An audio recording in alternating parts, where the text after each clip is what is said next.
Good evening everyone guys. Previous session में हमने नेवरासुंडा के प्रीवियस पार्ट को कंप्लीट किए हैं, जो कि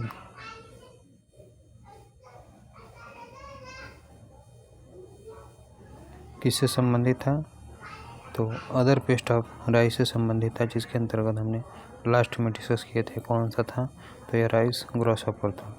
इस सेशन में हम इंसेक्ट पेस्ट ऑफ कॉटन के बारे में डिस्कस करेंगे। तो आइए स्टार्ट करते हैं इस सेशन को। क्या क्या दिया गया इसके बारे में।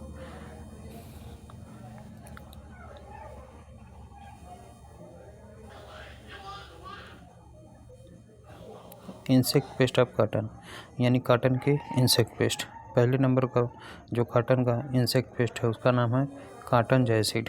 कॉटन जैसिड का साइंटिफिक नेम क्या होता है? तो कॉटन जैसिड का साइंटिफिक नेम अमरेस्का बिगतुल्ला होता है। किस फैमिली से बिलोंग करता है? तो यह सिकेडिलिडी फैमिली से बिलोंग करता है। किस फैमिली से बिलोंग करता है यह? तो सिकेडिलिडी फैमिली से बिलोंग करता है। ऑर्डर कौन सा है?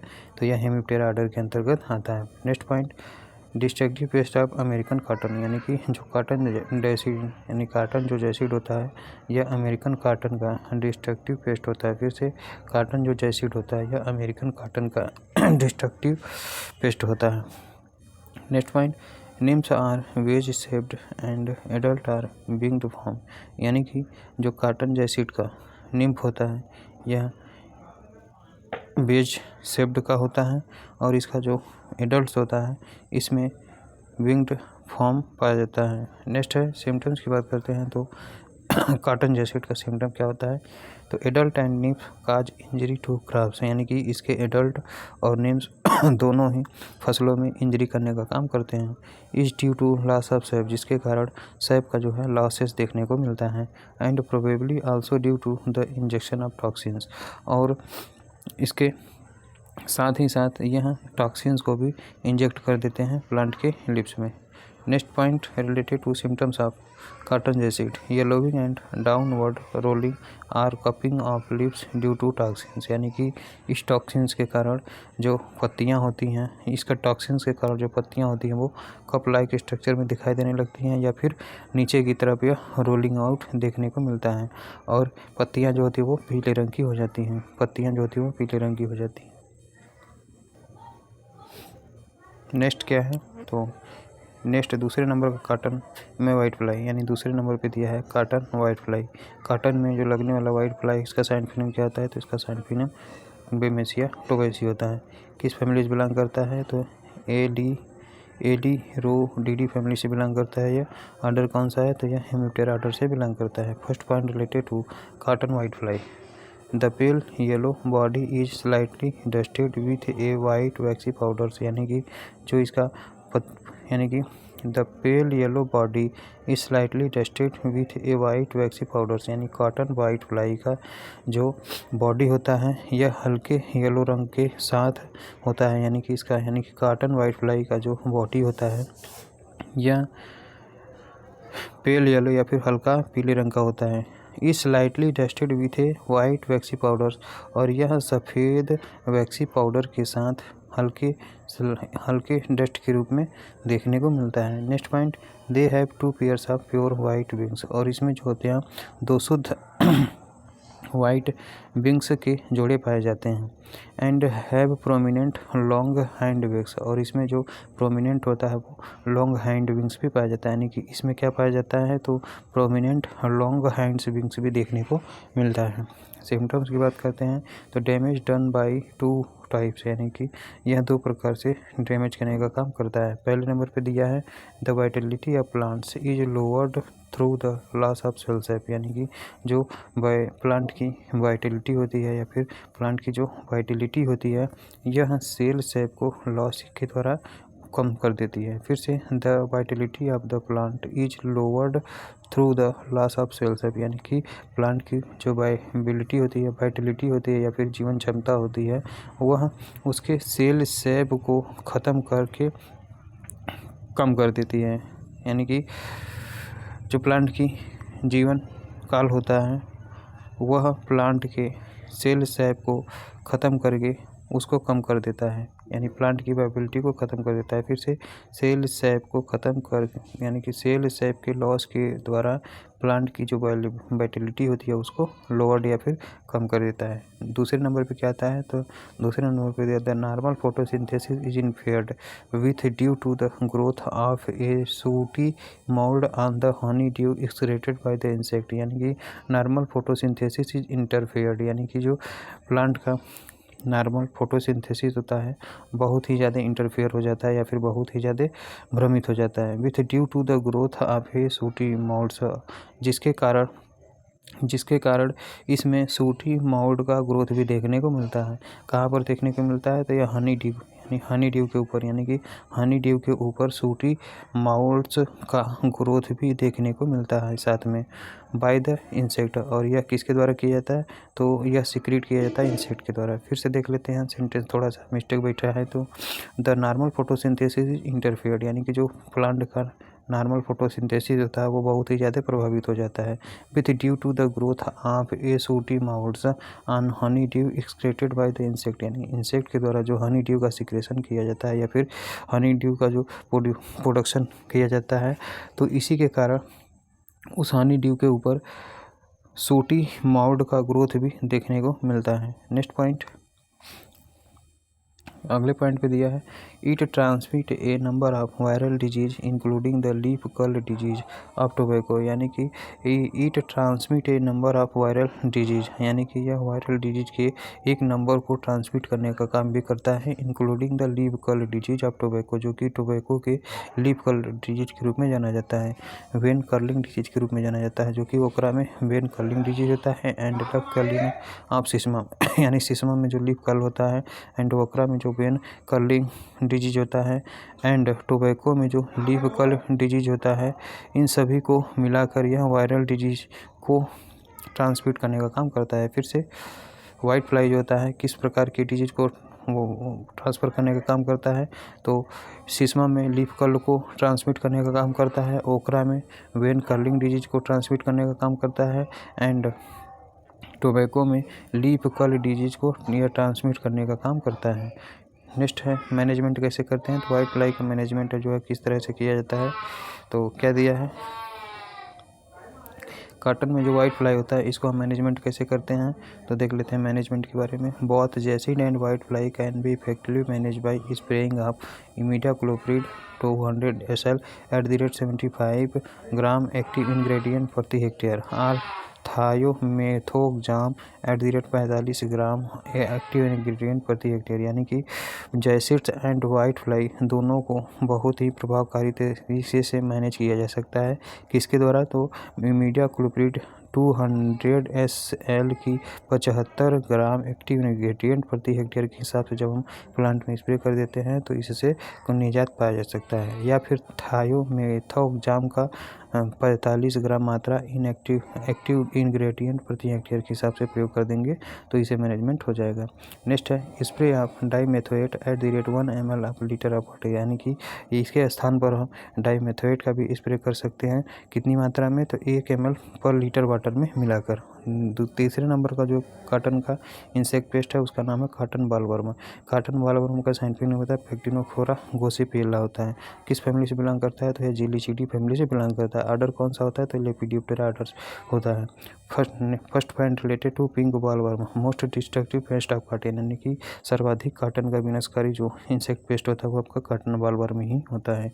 The caterpillar are pink in colour, यानी कि इसका जो कैटरपिलर होता है वह पिंक या फिर गुलाबी कलर का होता है। Found inside the flower buds panicles and the bolls of cotton, यानी कॉटन के बाल्स पर, कॉटन के फ्लावर्स पे, कॉटन के बर्ड्स पर, कॉटन के पेनिकल्स पर एंड कॉटन के बाल्स पर के अंदर यह पाया जाता है। फिर से the caterpillars are pink in colour, यानी कि इसके कैटरपिलर का जो कलर होता है वो पिंक कलर का होता है। और फाउंड कहाँ पर होता है, तो यह कॉटन के फ्लावर्स में या फिर कॉटन के बर्ड्स में या फिर कॉटन के पेनिकल्स में या फिर कॉटन के बाल्स के अंदर यह पाया जाता है। सिम्टम्स की बात करते हैं तो the symptoms of cotton white fly, यानी कि क्या है, तो नाम का था भूल गया यार, पिंक बॉलवर्म का सिम्टम क्या है, तो पिंक बॉलवर्म का सिम्टम क्या क्या है, तो फर्स्ट इसका सिम्टम है damage done by caterpillar in various veg 3, यानी कि जो कैटरपिलर के द्वारा डैमेज किया जाता है वो 3 प्रकार से किया जाता है। पहले नंबर पे excessive setting of the fruiting bodies, और दूसरे नंबर पे रोजेट फ्लावर आता है, तीसरे नंबर पे डबल सीड फॉर्मेशन आता है। फिर से damage done by caterpillar in various ways there is expensive shedding of the fruiting body, यानी कि जो कैटरपिलर के द्वारा डैमेज किया जाता है वह विभिन्न तरीके से किया जाता है, जिसके कारण excessive shedding of the fruiting body, यानी कि इसकी जो फ्रूटिंग बॉडी होती है वह बहुत ही ज़्यादा एक्सेसिव मतलब बहुत ही ज़्यादा शेडिंग तरीके से देखने को मिलता है। फिर से damage done by caterpillar in various way there is excessive shedding of the fruiting body, यानी कि कैटरपिलर के कारण विभिन्न प्रकार का जो डैमेज होता है यह फ्रूटिंग बॉडी के एक्सेसिव शेडिंग के लिए रिस्पॉन्सिबल होता है। नेक्स्ट है rosette flower is characteristic symptoms, यानी कि इसका जो कैरेक्टरिस्टिक सिम्टम कौन सा होता है, तो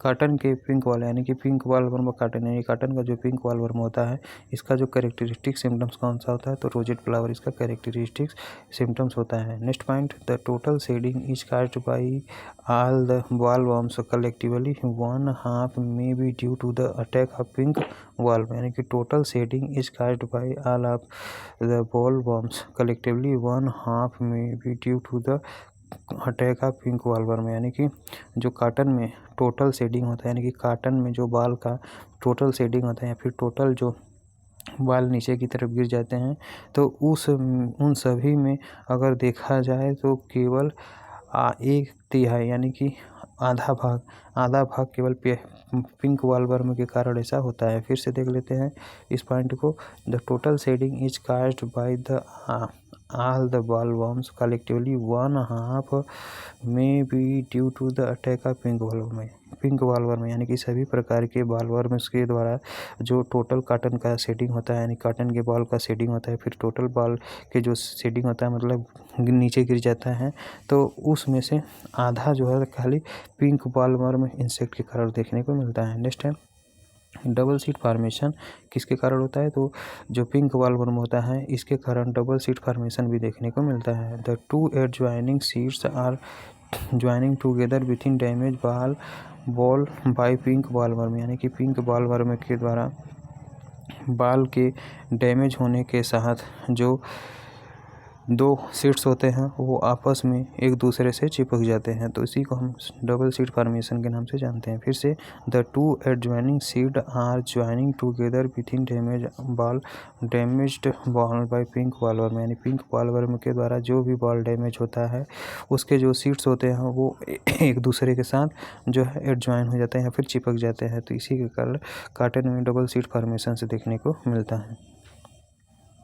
मैनेजमेंट कैसे करते हैं, तो पिंक बॉलवर्म का मैनेजमेंट करने के लिए growing of BT cotton variety, यानी कि पिंक बॉलवर्म को मैनेज करने के लिए बीटी काटन की वैरायटी को उगाना चाहिए। Is effective method for bollworm complex, यानी बॉलवर्म कम्प्लेक्स, यानी कि बॉलवर्म कम्प्लेक्स के लिए जो प्रभावकारी मेथड होता है वह बीटी काटन की वैरायटी को उगाने का मेथड होता है। फिर से मैनेजमेंट कैसे करते हैं, तो पिंक बॉलवर्म का मैनेजमेंट करने के लिए growing of BT cotton variety is effective method for the bollworm complex, यानी कि बीटी काटन वैरायटी को उगाना चाहिए, क्योंकि जो बीटी काटन वैरायटी होते हैं यह बॉलवर्म कम्प्लेक्स यानी सभी प्रकार के बॉलवर्म्स के लिए बहुत ही प्रभावकारी मेथड के रूप में जाने जाते हैं। Next point destruction of cotton sprouts alternative host plants are burning of the plant debris, यानी कि इससे क्या होता है, तो ग्रोविंग जब हम बीटी काटन को उगाते हैं तो इससे जो काटन का स्प्राउट्स होता है वो डिस्ट्रक्ट हो जाता है,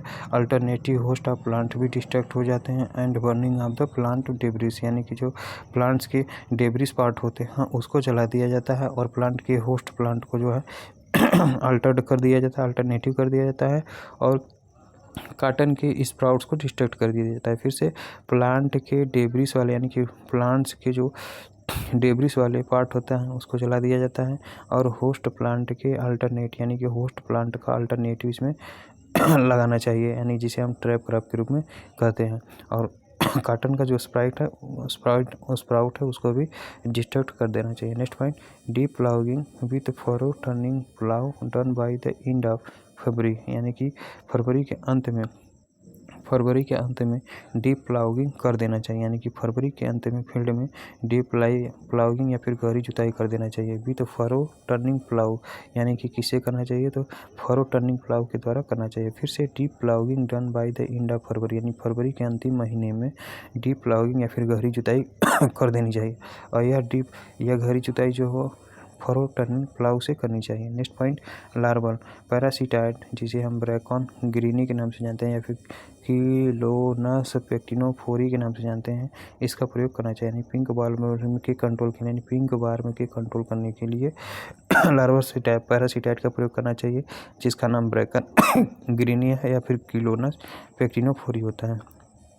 नेक्स्ट है चौथे नंबर पे क्या आता है, तो चौथे नंबर पे आता है स्पॉटेड बालवर्म। यानी चौथे नंबर का इंसेक्ट कौन सा होता है, काटन का। तो काटन का जो चौथा इंसेक्ट होता है उसका नाम है स्पॉटेड बालवर्म, जिसका साइंटिफिक नेम इरियास इंसुलेना होता है या फिर बाइटेल्ला होता है। इरियास बाइटेल्ला होता है या फिर इरियास इंसुलेना होता है। किस फैमिली से बिलोंग करता है, तो नक्टिडी फैमिली से बिलोंग करता है। यानी कि स्पॉटेड बालवर्म जो होता है इसका साइंटिफिक नेम इरियास बाइटेल्ला होता है या फिर इरियास इंसुलेना के नाम से भी जाना जाता है। किस फैमिली से बिलोंग करता है, तो नक्टिडी फैमिली से बिलोंग करता है। और आर्डर कौन सा होता है, तो यह लेपिडोप्टेरा आर्डर से बिलोंग करता है। It is a serious paste of cotton and ओकरा, यानी कि स्पॉटेड बालवर्म जो होता है यह काटन एंड ओकरा का एक सीरियस पेस्ट होता है। फिर से जो स्पॉटेड बालवर्म होता है यह काटन और ओकरा का बहुत ही खतरनाक पेस्ट होता है। Next point, A series of longitudinal black spots on the body with a dull green color and having teeny stout bristles are the main identification mark of spotted bollworm। यानी कि ये series of longitudinal black spots on the body, यानी कि body के, यानी कि जो spotted बालवर्म होते हैं इसके बॉडी पर ब्लैक स्पॉट जो होते हैं वो लॉन्गिट्यूडनल तरीके से एक सीरीज के रूप में पाए जाते हैं।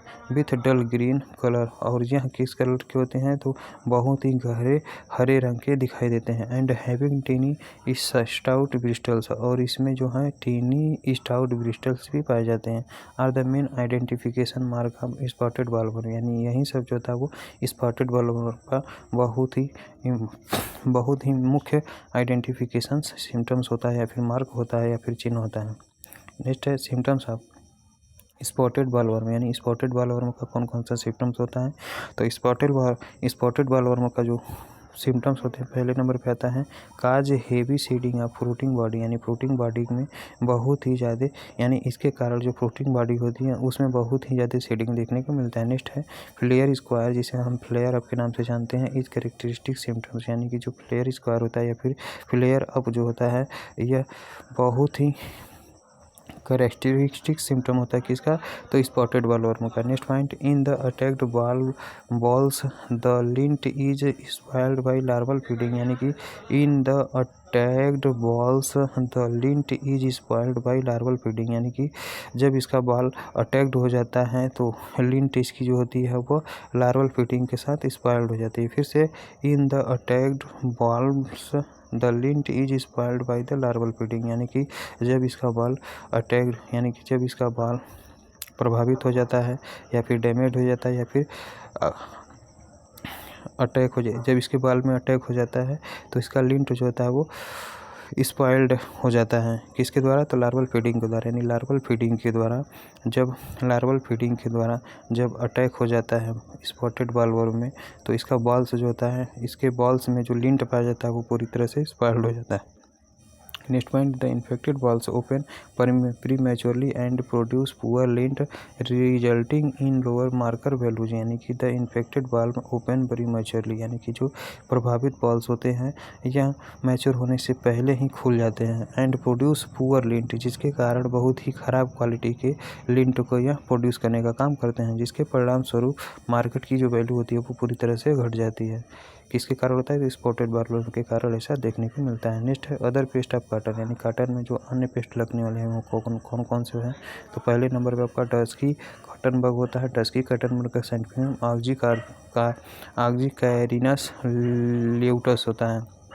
ऑक्सीकैरिनस लेटस होता है, ऑक्सीकैरिनस लेटस होता है। फिर से डस्की कॉटन बग का साइंटिफिक नेम क्या होता है? तो डस्की कॉटन बग का साइंटिफिक नेम ऑक्सीकैरिनस लेटस होता है। किस फैमिली से बिलोंग करता है? तो यह लेकेनिडी फैमिली से बिलोंग करता है। ऑर्डर कौन सा होता है? तो हेमिप्टेरा ऑर्डर होता है। दूसरे नंबर का जो अदर कॉटन का पेस्ट होता है वो आपका रेड कॉटन बग होता है। रेड कॉटन बग का साइंटिफिक नेम डिस्डेरकस सिंगुलेटस होता है। डाइसडर्कस सिंगुलेटस होता है। फिर से रेड कॉटन बग का साइंटिफिक नेम क्या होता है? तो रेड कॉटन बग का साइंटिफिक नेम डिस्डेरकस सिंगुलेटस होता है। और किस फैमिली से बिलोंग करता है यह? तो पायरोकोरिडी फैमिली से बिलोंग करता है, यानी पायरोकोरिडी फैमिली से बिलोंग करता है। ऑर्डर कौन सा है? तो यह हेमिप्टेरा ऑर्डर से बिलोंग करता है।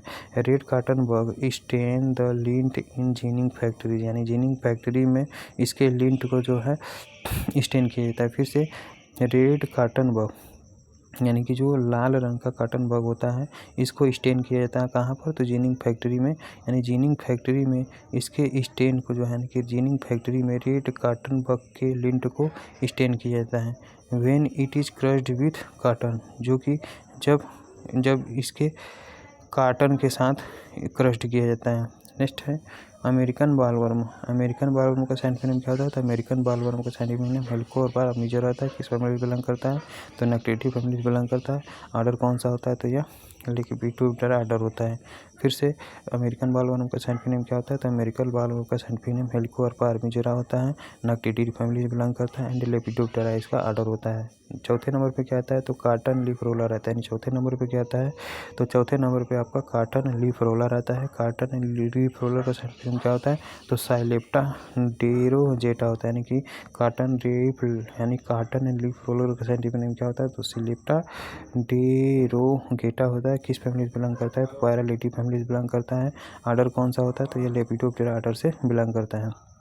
नेक्स्ट है insect pest of sugar cane, यानी शुगर केन में कौन कौन से इंसेक्ट पेस्ट लगते हैं उसके बारे में डिस्कस किया जाएगा।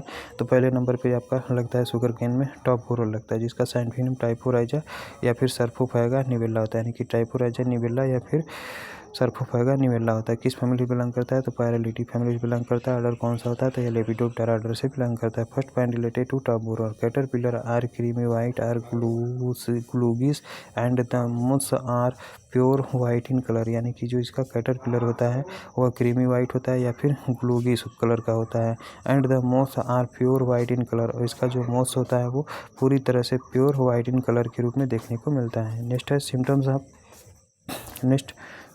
ऑफ टॉप बोरर, यानी टॉप बोरर का जो सिम्टम्स होता है वो कौन कौन सा सिम्टम होता है? तो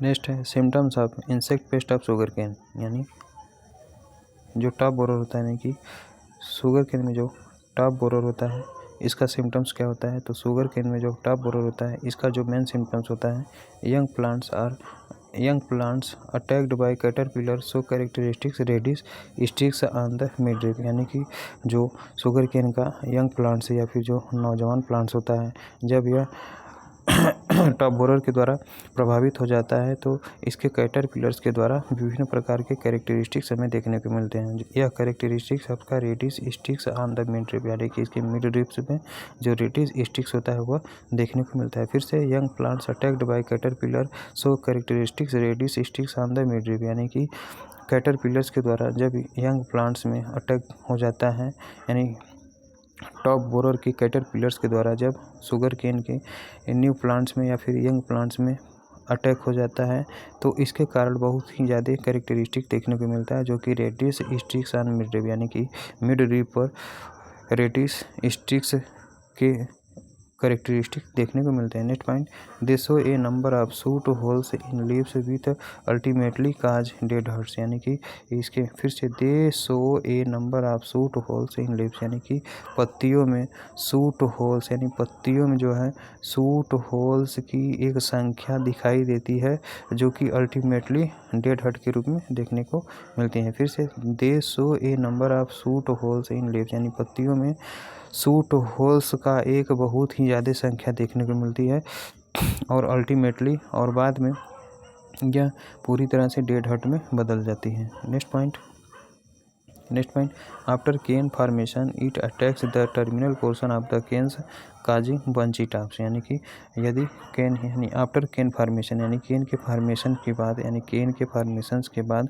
जब यह अटैक करता है तो जो शुगर केन का जो टर्मिनल पोर्शन होता है उस पर हमें बंची टॉप डिसऑर्डर देखने को मिलता है, यानी बंची टॉप जो होता है वो देखने को मिल जाता है। फिर से after cane formation it attacks the terminal portion of canes causing bunchy tops, यानी कि केन फॉर्मेशंस के बाद जब केन्स के टर्मिनल पोर्शंस पे अटैक होता है तो उसी को हम बंची टाइप के नाम से जानते हैं। मैनेजमेंट कैसे करते हैं तो collect and destroy moths and egg clusters, यानी कि इसको मैनेजमेंट कैसे करते हैं तो इसके मोथ्स एंड एग क्लस्टर को जो है कलेक्ट करके डिस्ट्रॉय कर देना चाहिए, यानी कि जो शुगर केन का टॉप बोरर होता है यानी शुगर केन का जो टॉप बोरर होता है उसके मोथ्स को एंड उसके एक के क्लस्टर को जो है इकट्ठा करके फिर उसको नष्ट कर देना चाहिए।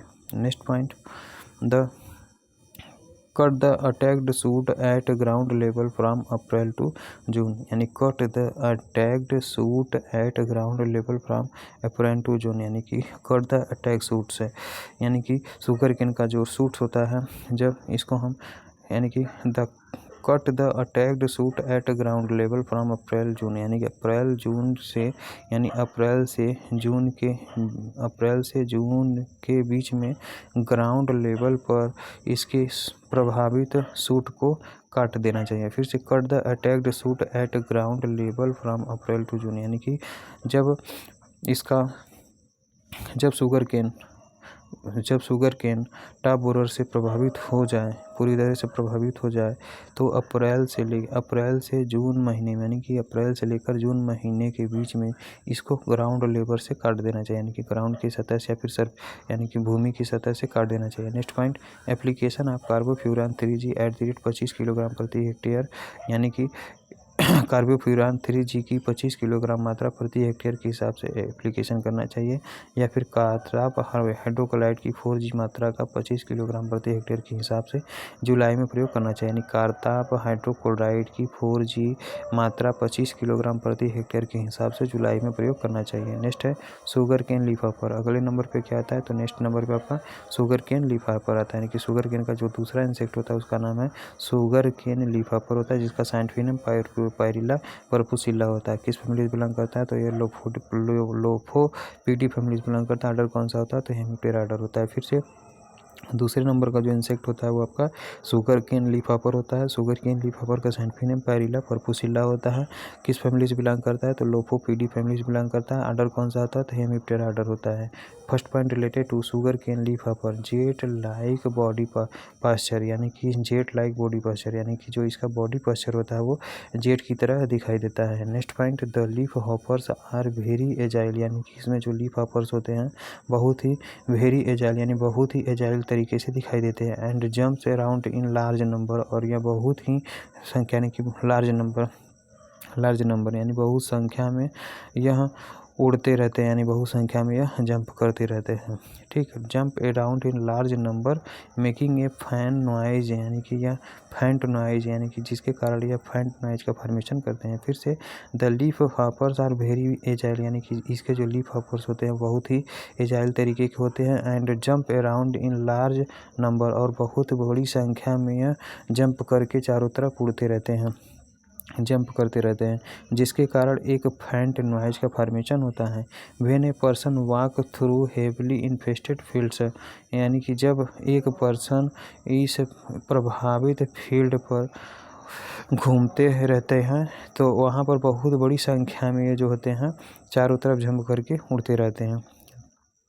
सिम्टम्स की बात करते हैं तो शुगर केन लीफ हॉपर का जो सिम्टम्स होता है कौन सा होता है तो शुगर केन लीफ हॉपर का जो पहला सिम्टम दिया कौन सा है तो owing the loss of cell sap, यानी कि इसमें सेल शेप का जो है लॉस हो जाता है।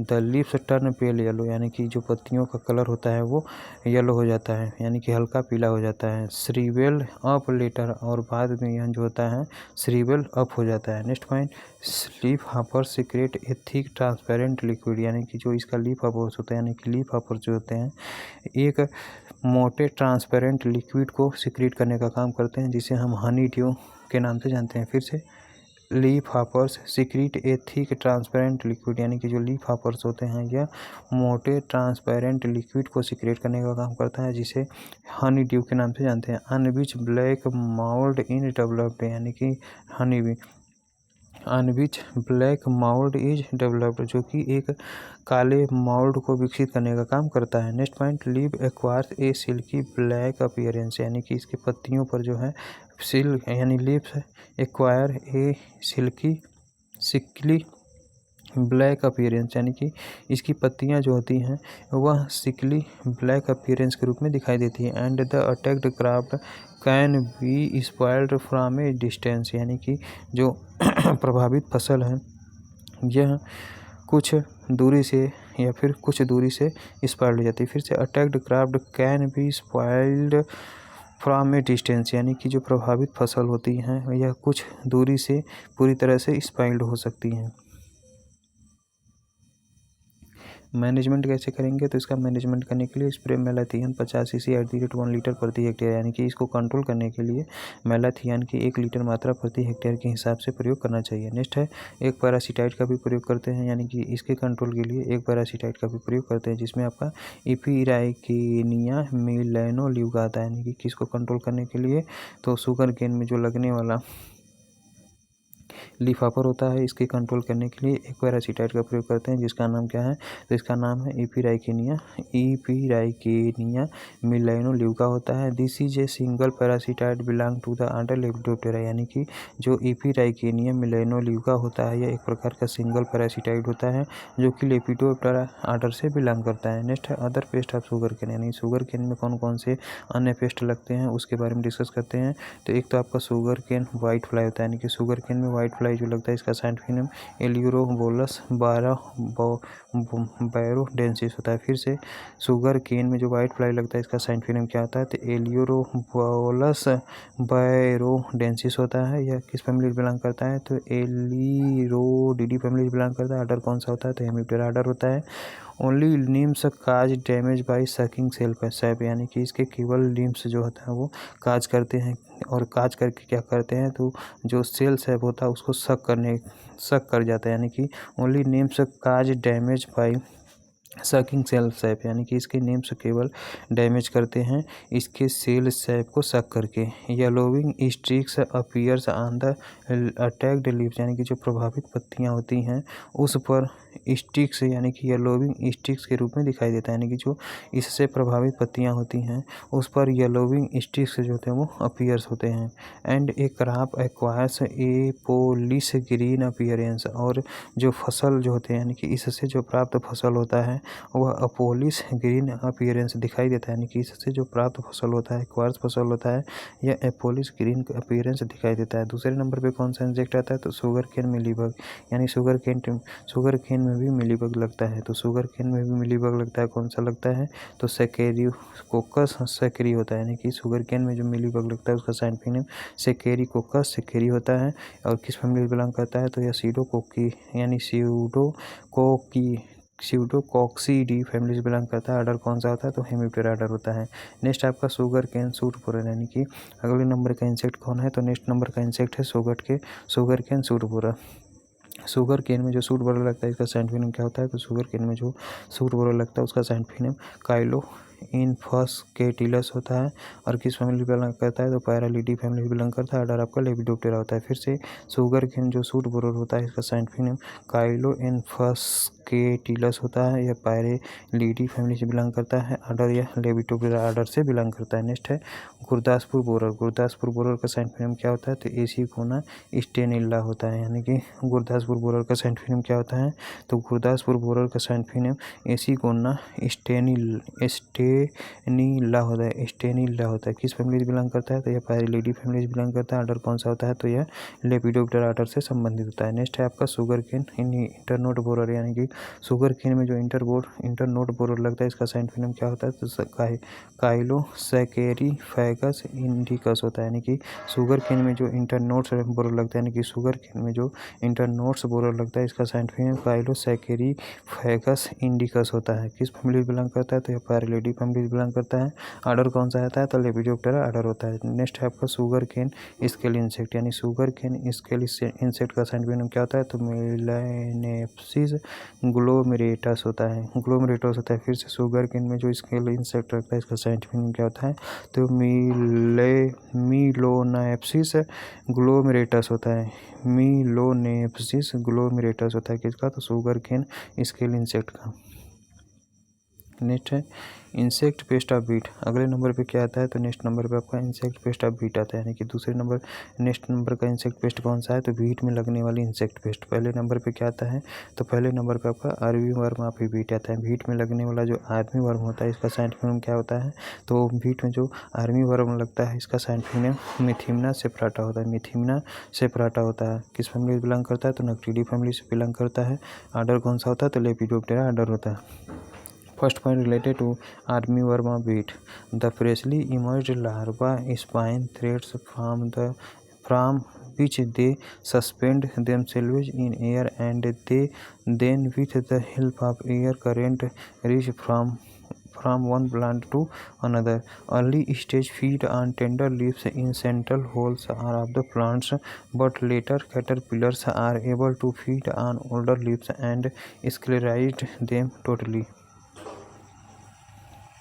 Next, in case of severe attack by the armyworm, whole leaves including the midribs are consumed and the field looks as grazed by the cattle। यानी कि जो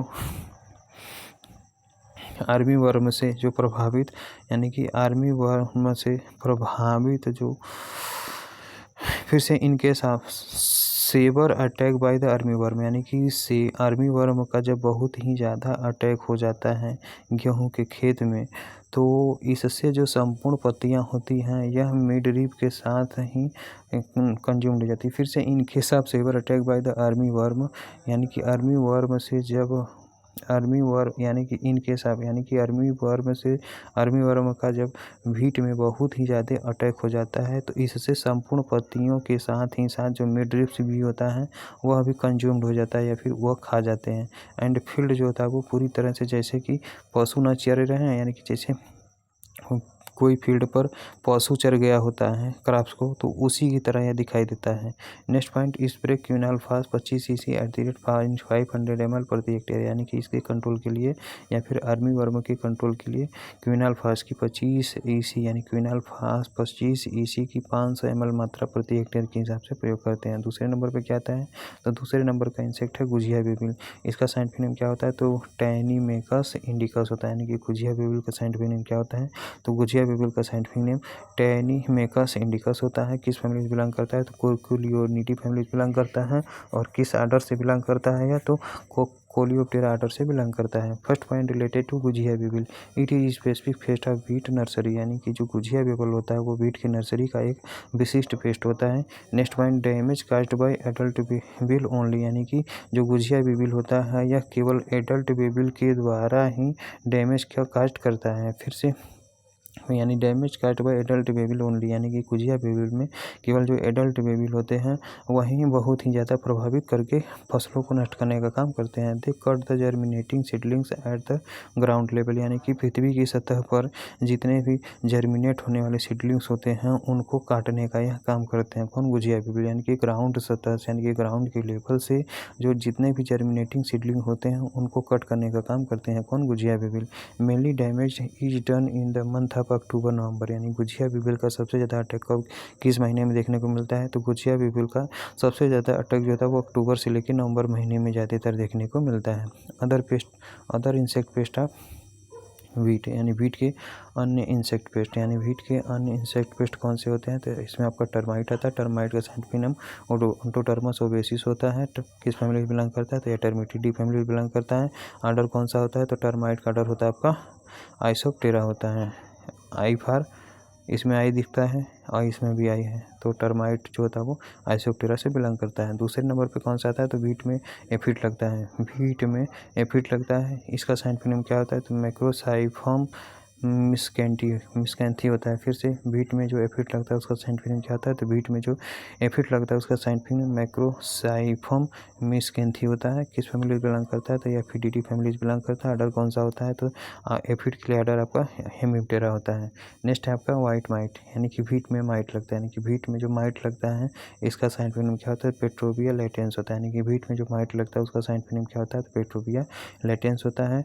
और ये किस फैमिली से बिलोंग करते हैं, तो एकेरिना फैमिली से बिलोंग करता है। क्वेश्चन पूछा गया है, यानी कि एकेरिना यानी किस फैमिली से बिलोंग करता है, तो एकेरिना फैमिली से बिलोंग करता है।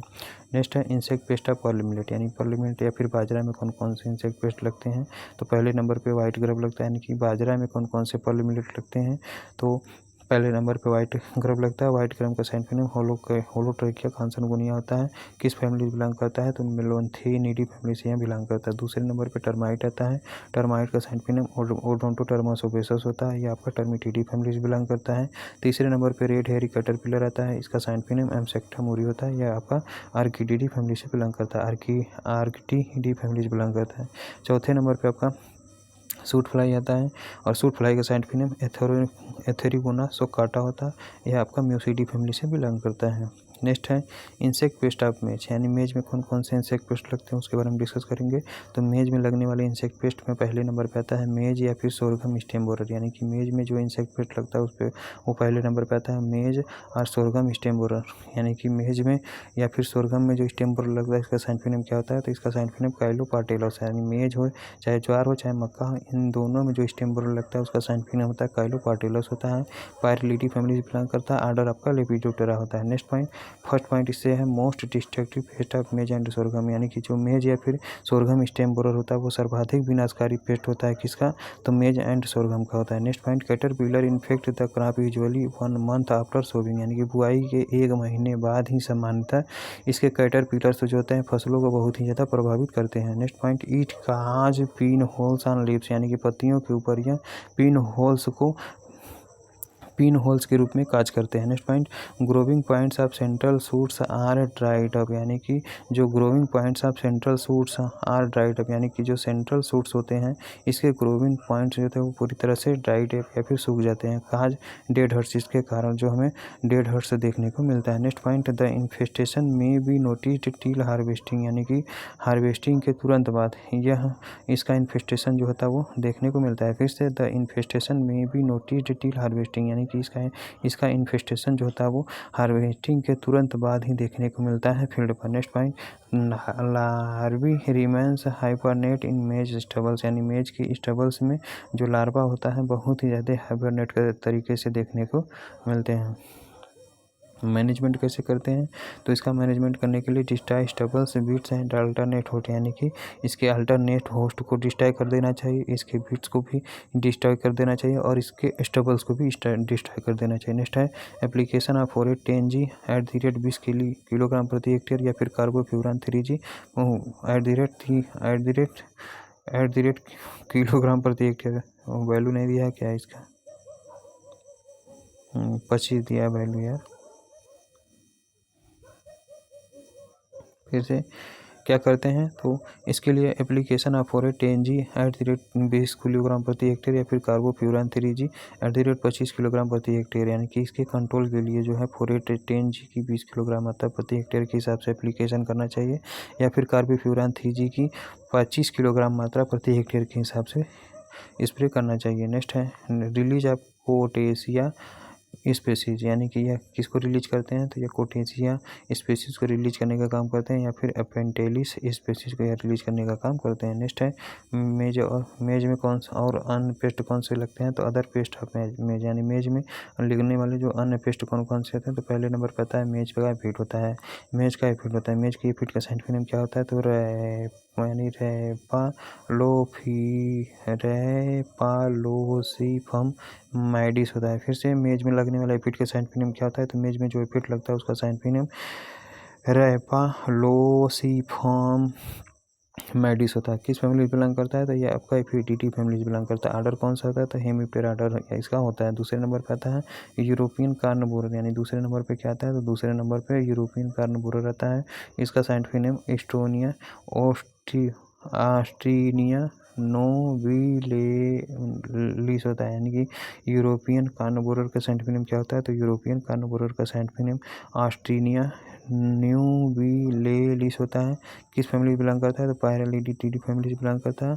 ऑर्डर कौन सा आता है, तो लेपिडोप्टेरा ऑर्डर होता है। It is does not occur in India, और भारत में यह बिल्कुल भी देखने को नहीं मिलता है। नेक्स्ट पॉइंट, एशियन मेज बोरर का साइंटिफिक क्या होता है, तो एशियन मेज बोरर का साइंटिफिक क्या होता है, तो ऑस्ट्रेनिया फर्नेकेलिस होता है। फिर से फर्नाकेलिस होता है। फिर से एशियन मेज बोरर का साइंटिफिक क्या होता है, तो एशियन मेज बोरर का साइंटिफिक होता है ऑस्ट्रेनिया फर्नाकेलिस होता है। फर्नाकेलिस होता है। Present in some part of India, यानी भारत के कुछ भाग में ही यह उपस्थित देखने को मिलते हैं। चौथे नंबर पर आता है पिंक बोरर। पिंक बोरर का साइंटिफिक क्या होता है, तो सेस्मिया इन्फ्लोरेंस आता है। यानी पिंक बोरर, यानी कि जो मेज में पिंक बोरर लगता है उसका साइंटिफिक क्या होता है, तो सेसमिया इन्फ्लोरेंस होता है। या किस फैमिली बिलोंग करता है, नक्रीडी फैमिली बिलोंग करता है। ऑर्डर कौन सा होता है, तो लेपिडोप्टेरा ऑर्डर होता है। इट में फीड्स ऑन मेज राइस एंड व्हीट, यानी कि जो पिंक बोरर होता है या फिर जो सेसमिया इन्फ्लोरेंस होता है, यह मुख्यतः किसको फिट करने का काम करता है, तो गेहूं को फिट करने का काम करता है, राइस को फिट करने का काम करता है, एंड मेज को फिट करने का काम करता है। नेक्स्ट है it cause dead hurt on central suit in wheat, यानी कि व्हीट के सेंट्रल सूट पर यह डेड हर्ट को काज करने का काम करता है। नेक्स्ट है इंसेक्ट पेस्ट ऑफ सोरगम। अगला इंसेक्ट पेस्ट कौन सा है, तो अगला इंसेक्ट पेस्ट है सोरगम का। नेक्स्ट इंसेक्ट पेस्ट है सोरगम को। तो इस सेशन को हम यहीं पे विराम देते हैं, फिर अगले सेशन में हम इंसेक्ट पेस्ट ऑफ सोरगम के बारे में डिस्कस करेंगे। Thank you everyone guys.